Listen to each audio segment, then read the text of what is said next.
नमस्कार। आज हम अमेज़न की गहराइयों में छिपे कुछ ऐसे राज खोलने वाले हैं जिनके बारे में सुनकर आप हैरान रह जाएंगे। अगर आपको ऐसी ही रहस्यमयी कहानियां पसंद हैं तो हमारे साथ बने रहिए और हाँ, सब्सक्राइब करना मत भूलिएगा। तो चलिए बिना देर किए शुरू करते हैं। बात है 1996 की। जगह है ब्राजील का अटाला शहर और ठीक इसके आगे से शुरू होता है अमेज़न का वो इलाका जिसे कहते हैं बेल्डो जवारी। अब सोचिए, ये कोई मामूली जंगल नहीं है। ये इतना घना है, इतना रहस्यमयी कि सूरज की किरणें भी जमीन को छूने से पहले हार मान लेती हैं। इसी घने और अंधेरे जंगल में रहती थी कुरुबो जनजाति, जो दुनिया की सबसे अलग थलग और सच कहूं तो खतरनाक जनजातियों में से एक मानी जाती है। बाहरी दुनिया से इनका कोई लेना देना नहीं और कहते हैं कि जो भी इनके इलाके में गया वो अपनी कहानी बताने के लिए कभी वापस नहीं आया। इसी वजह से सरकार ने इस इलाके में किसी भी बाहरी इंसान के आने जाने पर सख्त पाबंदी लगा रखी। लेकिन दो दोस्त थे, 35 साल का मैटियो और उसकी दोस्त एलिस। दोनों सोशल वर्कर थे और उनके दिल दिमाग पर एक जुनून सवार था, इन कबीलों से संपर्क साधने का। उनका मानना था कि ये लोग भी तो हमारी तरह इंसान ही हैं और उन्हें मॉडर्न दुनिया से जुड़ना बहुत ज़रूरी है। देखिए, उनका मकसद तो बहुत अच्छा था, है ना? वो बस दो अलग अलग दुनियाओं को मिलाना चाहते थे, लेकिन वो जंगल की असलियत को, सरकार की दी हुई चेतावनियों को शायद नजरअंदाज कर रहे थे। और उनका यही जुनून, यही जज्बा उन्हें एक ऐसे सफर पर ले जा रहा था जहां से लौटना नामुमकिन था। तारीख थी 26 अक्टूबर 1996। रात के करीब 8 बजे दोनों फॉरेस्ट गार्ड्स को चकमा देकर जंगल में घुस गए। बस 2 किलोमीटर ही अंदर गए होंगे कि जंगल की आवाजें डरावनी लगने लगीं। उन्हें समझ आ गया कि यहाँ खतरा है, तो उन्होंने रात एक बहुत ऊंचे पेड़ पर गुजारने का फैसला किया।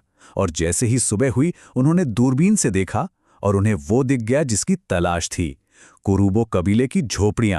अब वो जानते थे कि यहाँ से एक भी गलत कदम सीधा मौत के मुंह में ले जाएगा। तो उन्होंने एक घने पेड़ पर छिपकर उन पर नजर रखने का फैसला किया, बस एक सही मौके का इंतजार। उन्हें जरा भी अंदाजा नहीं था कि आगे जो होने वाला है वो उनकी जिंदगी बदल देगा। सुबह होते ही मैटियो ने एक हिम्मत भरा फैसला लिया। वो अकेला पेड़ से नीचे उतरा। एक हाथ में तस्वीरों वाली एक किताब थी और दूसरे में दोस्ती की पेशकश के तौर पर थोड़ा खाना।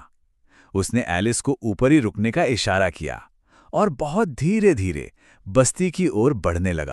तभी कबीले के एक आदमी की नजर मैटियो पर पड़ गई। उसने एक अजीब सी आवाज निकाली और बस पलक झपकते ही तीर कमान और मोटे मोटे डंडे लिए कई लोग मैटियो के चारों तरफ इकट्ठा हो गए। फिर एक महिला, जो शायद कबीले में कोई बड़ा दर्जा रखती थी, गुस्से में चिल्लाती हुई उसकी तरफ आई। मैटियो ने दोस्ती में तस्वीरें दिखाने की कोशिश की, पर उस महिला ने किताब को जमीन पर फेंक दिया और उसे जोर का धक्का दिया। इससे पहले कि मैटियो कुछ समझ पाता, उसे पकड़ लिया गया। वो लोग उसे घसीटते हुए अपनी झोपड़ियों के अंदर ले गए। मैटियो की चीखें जंगल के घने शोर में कहीं दबकर रह गईं। एलिस पेड़ पर बैठी बेबस बस देखती रही और फिर मैटियो झोपड़ियों के पीछे हमेशा के लिए गायब हो गया। कई घंटे बीत गए। फिर कुछ आदिवासी बाहर निकले। उनके कंधों पर एक लंबा बांस था। जब एलिस ने अपनी दूरबीन से देखा तो उसकी सांसें थम गईं। उस बांस पर उसके दोस्त मैटियो का शरीर बंधा हुआ था। उसे बहुत बेरहमी से मार दिया गया था। मैटियो की कहानी एक खौफनाक रिमाइंडर है कि अमेज़न में इंसानों का सामना कितना जानलेवा हो सकता है। पर इस जंगल का खतरा सिर्फ इंसानों तक ही नहीं है। यहाँ का तो कोना कोना, हर जीव अपने आप में एक बहुत बड़ी चुनौती है। जैसे अभी हाल ही की बात है, 2023 की। कुयाबा नदी में एक आदमी अपनी नाव से गिरा और इससे पहले कि कोई कुछ समझ पाता, पानी के नीचे से किसी अनजान जीव ने उसका एक पैर ही काट लिया। या फिर 2012 का ये किस्सा सुनिए। एक टूरिस्ट ने बस मजाक मजाक में पानी में हाथ डाला और एक अमेज़न रिवर शार्क उसकी 2 उंगलियां ले उड़ी। अमेज़न का यही नियम है, वो चेतावनी नहीं देता, सीधा हमला करता है। और तो और यहाँ एक और अजीब खतरा है, मैग्नेटिक हिल यानी चुंबकीय पहाड़ी। ये एक ऐसी जगह है जहां पहुंचते ही हर तरह की टेक्नोलॉजी जवाब दे जाती है। कंपास पागलों की तरह गोल गोल घूमने लगता है, घड़ियां बंद पड़ जाती हैं और जीपीएस का तो सिग्नल ही चला जाता है। साइंटिस्ट कहते हैं कि यहाँ बहुत ज़्यादा चुंबकीय पत्थर हैं, पर वहाँ के आदिवासी मानते हैं कि ये किसी बहुत शक्तिशाली आत्मा का इलाका है। खैर, इन सब खतरों के अलावा अमेज़न अपने अंदर कुछ बहुत गहरे और पुराने राज भी छुपाए बैठा है। ऐसे राज जो हमें उन दुनियाओं की याद दिलाते हैं जो कब की खो चुकी हैं। यहाँ के कबीलों की कहानियों में अक्सर कुछ रहस्यमयी चीजों का जिक्र आता है, जैसे कि सोने की तरह चमकने वाली एक नदी, आत्माओं वाला पेड़, पत्थर पर बना एक नक्शा, पानी के अंदर बसा एक शहर और एक ऐसा जंगल जो हमेशा बादलों से ढका रहता है। कहते हैं कि स्वर्ण मरीचिका नदी का पानी पिघले हुए सोने जैसा चमकता है। वहीं यानोमामी जनजाति का मानना है कि आत्माओं के पेड़ में उनके पूर्वजों की आत्माएं रहती हैं।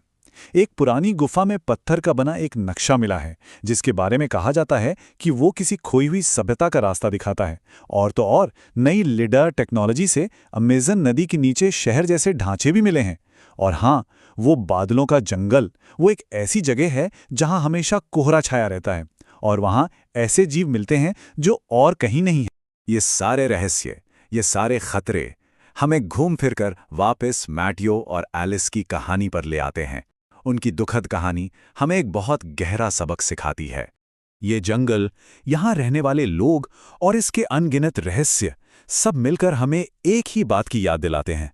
शायद कुछ रहस्यों को रहस्य ही रहने देना बेहतर है। हर चीज को जानने की जिद कभी-कभी बहुत बहुत भारी पड़ सकती है। तो अमेज़न का ये सफ़र कैसा लगा? इतनी सारी हकीकतें जानने के बाद क्या वाकई कोई इन खतरनाक और रहस्यमयी जंगलों में जाने की हिम्मत कर सकता है? इस पर अपनी राय हमें कमेंट्स में ज़रूर बताइए।